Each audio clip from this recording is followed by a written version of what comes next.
മഞ്ചേരി ടൗണിൽ പ്രകൃതിയോട് ഇണങ്ങിയ ഒരു സ്വപ്ന വില്ല.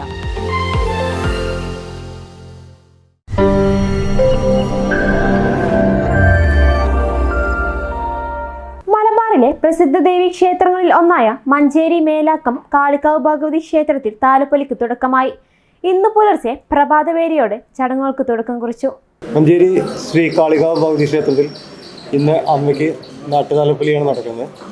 രാവിലെ തുടങ്ങി വാദ്യത്തോടുകൂടി കളഭാഭിഷേകം നടന്നു. അതിനുശേഷം ഭക്തജനങ്ങൾക്കും നാട്ടുകാർക്കുമായി സമൂഹ സദ്യ ഉണ്ടായിരുന്നു. ഒട്ടനവധി ഭക്തജനങ്ങൾ അതിൽ പങ്കെടുക്കുകയും അത് വിജയിപ്പിക്കുകയും ചെയ്തു. രാത്രി 12 മണിക്കാണ് താലപ്പൊലി എഴുന്നള്ളിച്ച് പുറത്തുള്ള ആലിൻ്റെ ചൂട്ടിലേക്ക് എത്തുക. അതോടെയാണ് താലപ്പൊലി തുടങ്ങി വെക്കുന്നത്. പിന്നെ അത് പുലർച്ചയ്ക്ക് കൂറ വലിച്ചിട്ടാണ് ഈ ദിവസത്തെ താലപ്പൊലി ആഘോഷങ്ങൾ സമാപിക്കുക. കല്ലൂർ ഉണ്ണികൃഷ്ണന്മാരും മട്ടന്നൂർ ശ്രീരാജിൻ്റെയും ഡബിൾ തായമ്പകയാണ് വൈകുന്നേരം 8 മണിക്ക്. അത് കഴിഞ്ഞാൽ ആണ് നമ്മുടെ കേളി, പിന്നെ താലപ്പൊലി എഴുന്നള്ളിപ്പൊക്കെയാണ് അതിന് ശേഷം. അഗസ്ത്യ മഹർഷിയുടെ ശിഷ്യ പരമ്പരയിലുള്ള ഋഷിമാർ തപസ്സനുഷ്ഠിച്ച പുണ്യഭൂമിയാണ് ഇവിടം. സൗമ്യഭാവമുള്ള വരദുർഗിയാണ് ഇവിടുത്തെ പ്രതിഷ്ഠ.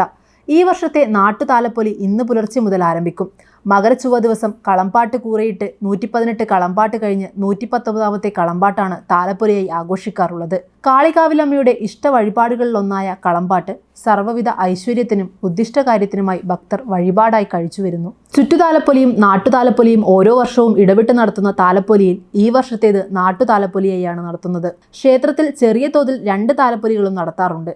കുംഭമാസത്തിലെ പൂയനാളിലാണ് അമ്മയുടെയും കീഴേടമായ മുകുതാമണ്ണ ശിവക്ഷേത്രത്തിലെയും അയ്യപ്പസ്വാമിയുടെയും പ്രതിഷ്ഠാദിനം. ശ്രീമദ് ഭാഗവത സപ്താഹയജ്ഞം, നവരാത്രി കാലത്ത് പൂജവെപ്പ്, എഴുത്തിനിരുത്തൽ, രാമായണ മാസാചരണം എന്നിവ വർഷം തോറും സമുചിതമായി ആഘോഷിക്കാറുണ്ട്. ഇന്ന് പുലർച്ചെ പ്രഭാതഭേരിയോടെ ചടങ്ങുകൾക്ക് തുടക്കം കുറിച്ചു. തുടർന്ന് താലപ്പൊലി കൊട്ടിയിറക്കം, താലപ്പൊലി ഭദ്രദീപം കൊളുത്തി ഉദ്ഘാടനം, കളഭാഭിഷേകം, പ്രസാദഊട്ട്, പഞ്ചവാദ്യം, നാദസ്വരം, ദീപാരാധന, തായമ്പക, ദൃശ്യവിസ്മയം എന്നിവ നടക്കും. News bureau, Manjeri.